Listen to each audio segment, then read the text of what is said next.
বড় সুখবর পেলেন tiger leg spinner Rishad Hossain. প্রথমবারের মতো বিগ ব্যাশে দল পেলেন এই লেগি। আমেরিকা ও ওয়েস্ট ইন্ডিজের মাটিতে দুর্দান্ত টি-20 বিশ্বকাপ কাটানোর পুরস্কার পেলেন তিনি।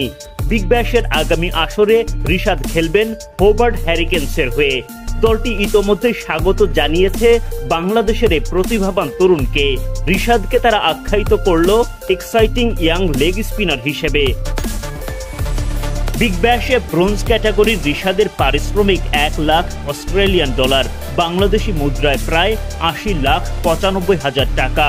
আসরের সবগুলো ম্যাচের জন্য প্রস্তুত থাকলেই এই পরিমাণ অর্থ পাবেন তিনি।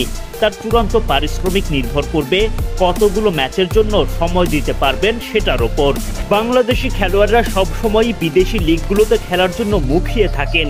এতে যেমন আর্থিকভাবে লাভবান হওয়া যায়, তেমনি বিশ্বসেরা তারকাদের সান্নিধ্যে নতুন নতুন কৌশল রপ্ত করা যায়, যেটা কাজে লাগে জাতীয় দলেও। যদিও বাংলাদেশিদের ব্যাপারে বিদেশিদের আগ্রহ তুলনামূলক কম থাকে, তবে ধীরে ধীরে সেই প্রথা ভাঙতে শুরু করেছে। তরুণ লেগ স্পিনার রিশাদ হোসেন সেটার দারুণ উদাহরণ। পারফরম্যান্সের সুবাদেই ঠিকই দল পেলেন বিগ ব্যাশে। এর আগে বাংলাদেশ থেকে বিগ ব্যাশে খেলার অভিজ্ঞতা আছে সাকিব আল হাসানের।